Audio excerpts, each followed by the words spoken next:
Hello, and welcome to Quick Bites, where we talk about firefighter nutrition in 10 minutes or less. My name is Megan Lounce, and I'm a registered dietitian that specializes in first responders. And today we are talking about Nutrition 101, so the basics of nutrition. Now, calories are the unit of energy that provides our body the ability to do work. And there are three nutrients that provide calories, and that's carbohydrates, protein, and fat. Technically, alcohol is also considered a macronutrient, but hopefully we're not consuming that every day, especially when you work shift work, right? And the first one we're going to talk about is carbohydrates. And there's a lot of myths out there about carbohydrates, right? And really what we're looking for most first responders is about 40 to 65% of your calories coming from carbohydrate. The more active you are, the more carbs you will need to support that activity, whether that's a busy shift or you just work out a lot. And the less that you work out, maybe you're on light duty or you're stuck in a buggy as a chief or something like that, then we're going to be on that 40% or that lower end of carbs. Or, again, it varies and should be individualized to the person. Now, why are carbohydrates so important? Well, carbohydrates are a quick source of energy for high intensity training. Basically, you need it to do that high intensity stuff like forcing doors, picking up patients, climbing ladders, raising ladders, all of those things. So a higher carb diet or a moderate carb diet for active firefighters can help optimize your energy levels. And typically what happens is when I get someone who's on a low carb diet, they end up falling off because their energy levels take a hit.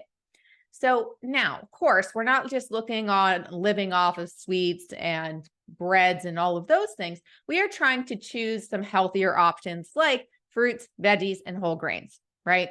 And these are nutrient dense. So there's a lot of nutrients for the calorie cost. They're high in fiber, minimally processed. The things that we're trying to cut back on are, of course, the sweets and the baked goods and those kinds of things that are a little bit more processed. They're higher in sugar. We're cutting back on those, but not necessarily eliminating them. Now, the hot topic when it comes to carbohydrate is that dietary fiber is really important for first responders. Why? It helps regulate your appetite. So if you're hungry all the time, typically it's because your fiber is not high enough, right? And for men, we're looking at 35 to 38 grams of fiber per day. And for women, we're looking at 25 grams of fiber per day. The average firefighter diet that I see is about 10 grams of fiber a day. And the reason for that is likely because you're on the go, you're tired, the job is unpredictable, so you might not have even been able to eat the lunch that you wanted to pack that had the veggies and the fruits and all of that. So the first thing that tends to go to the wayside is fruits, veggies, and whole grain, right? The job makes it hard. However, like I said, fiber can help keep you full. It can help regulate your cholesterol. And then it can also help with just general bowel movements, right? If you're going too much, it'll solidify things. If you're not going enough, it'll push it out. Now, here's the thing. What I don't want to see, because the knee-jerk reaction for first responders is, well, Megan, can we just shotgun the Metamucil at lineup? I don't hate it. But really we're trying to get this through plant-based foods, fruits and veggies, right? And the reason for that is because fruits and veggies are more than just fiber. They also contain vitamins, minerals, antioxidants, and things that will help with the recovery from your shift and the recovery from your workouts. They will also help prevent that heart disease and cancer that firefighters are at much higher risk for than the general population. So try and get this through food, that 35 to 38 grams per day for men, 25 grams per day for women. But again, if you do need to supplement, Metamucil is particularly helpful for cholesterol, and Benefiber is particularly helpful for people who are constipated. Now, to get it through food, some quick and easy tips for my first responders, we're looking at nuts and seeds, trail mixes. Those are super portable and have a healthy source of fat as well. I love to use coleslaw veggies in wraps. The buffalo chicken wrap is pretty popular from my station visits, and it has a handful of coleslaw veggies. They're a buck at the grocery store. They're already cut. They're pretty easy to use in stir fries and those kinds of things. And then, of course, we've got the Smart Pop, Skinny Pop, the white cheddar popcorns. They have a little bit more fiber, and they also are crunchy and kind of a good chip replacement. You could also do the adult fruit leathers or the fruit roll-ups, right? Those Kind Press has some of those. and then also smoothies. So the thing with the smoothies is typically firefighters will tell me if I wake up my spouse or my infant, I will be in quite a bit of trouble if I make a smoothie first thing in the morning. Consider a blend jet, which is a battery powered blender. It has a micro USB charger. You can fill it up in the house and then hit it in the car. So then at least you don't have to worry about the noise. They're also more portable for if you're stuck as a relief or something like that. Now, protein. Protein, y'all don't tend to seem to have too much of a challenge getting the protein in for my first responders. My female first responders, this is where you tend to struggle a little bit more than the men. Women just tend to gravitate towards carbs, which is perfectly fine.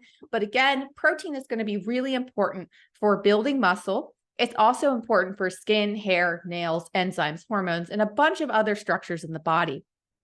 The things we're trying to eat more of are those leaner proteins like chicken, seafood, fish, low-fat dairy. And then for the vegans and vegetarians, you're looking at nuts, seeds, and soy.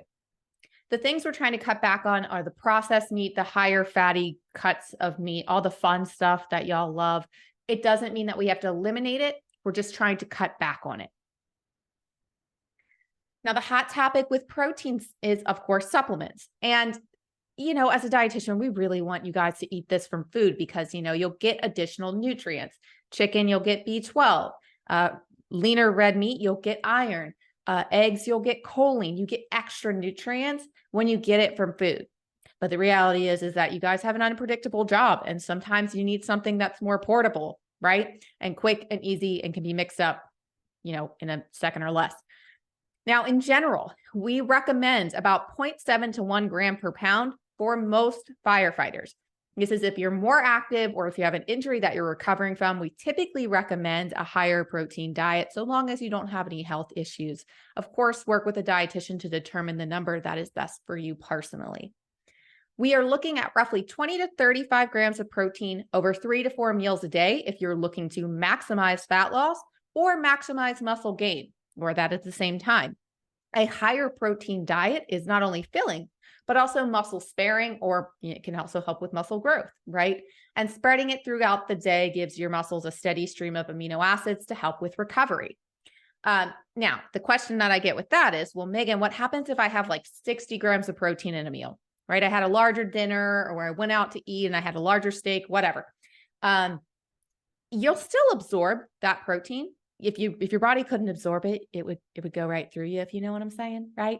So what we want to do is it's actually perfectly fine to eat more than the 35 grams of protein. With that, the 20 to 35, based on the person's body size, is going to be used for muscle protein synthesis.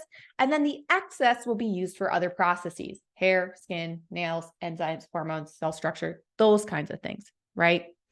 Now, when we're looking to choose a powder, I typically recommend whey protein as the number one, so long as you don't have stomach issues with it, right? And the reason for that is whey protein has all of the essential amino acids. It's relatively cheap and typically tastes the best relative to other protein powders. And it gets to the muscles very quickly. It's fast digesting, and it can help with recovery post-workout or high intensity training.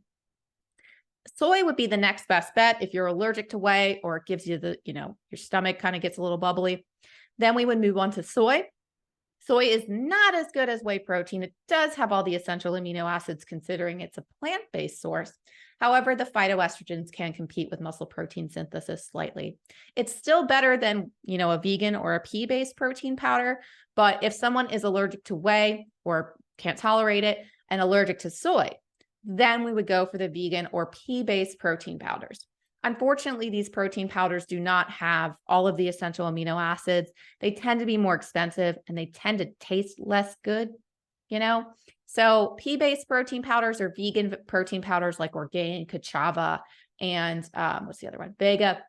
Those are really not your best bet. So typically the one that I personally like is Optimum Nutrition. It's at Costco. You can buy it in bulk. It's pretty inexpensive. The other option is Aldi has a protein powder. It's called Elevation. That's also a good one, and it's in 2-pound packs. And the last macronutrient, I'm going a little over on time, but hopefully that's okay, is fat. Dietary fat is super important for our heart health, specifically polyunsaturated and monounsaturated fats, are really good for our heart. Fat does have more calories per gram compared to carbs and protein, which have 4 calories per gram. Fat has 9 calories per gram, which means there's more food energy and less volume. So that if someone is trying to gain weight, or they, are struggling getting enough food in because they're at a busier station or something like that, then we try to boost the healthy fats through avocado, nuts and seeds, fatty fish, olive oil, avocado oil, those kinds of things. And of course, we're trying to cut back on the fried foods, the highly processed stuff, that might have more saturated fat. And the hot topic with fats is omega-3s. Omega-3s are a fantastic anti-inflammatory that can help significantly with heart health, specifically with lowering cholesterol as well. When we get at least 6 to 8 ounce servings of fatty fish a week, we can see a reduction of 15 to 25% in triglycerides. So getting salmon, mackerel, herring, and tuna in can help. And these are some of the recipes that I've developed for Palm Beach Gardens. You can get these recipes downloaded from pbgfrwellness.com. And this is a sweet chili salmon. It's great for meal prep. It works well the next day. Or you can, if you can't do fish, whether you're allergic or you hate it, walnuts, chia seeds, flax seeds, seaweed, those kinds of things are a great way to get it in. And this apple cinnamon oatmeal with the chia seeds is a good option for meal prep as well. Now, of course, if you're not doing fish and you really want to try a supplement, you're looking at 1 to 4 grams of EPA DHA a day. So that's 1 to 4 of those big honking fish oil pills, right? And typically we're keeping people at about 1 unless they need a therapeutic dose to lower cholesterol. And again, you need to work with your dietitian or your physician to get that number. Know that these are contraindicated with blood thinners. So if you're on warfarin, aspirin, Coumadin, you can't really do the fish oils. We don't recommend it. If you refrigerate fish oils, it will help eliminate the fish burp. Typically, it's recommended to freeze, but I know I will remember my fish oil if it's next to the coffee creamer in the morning, right? So that's a way to cut back on the fish burps. You're looking at algae oil, which would be for the vegans and vegetarians, and then the fish oil if you are, you eat everything. All right, so that was Nutrition 101. Keep in mind that carbs help provide mental and physical energy and performance over the course of the day. Protein spread throughout the day can help promote muscle gain and maintenance during a fat loss phase. And fat is important for brain and cardiovascular health. If you have any questions, shoot me an email. My name is Megan, Megan@RescueRD.com. Follow me on the social medias at rescue.rd on Instagram, Facebook, and TikTok.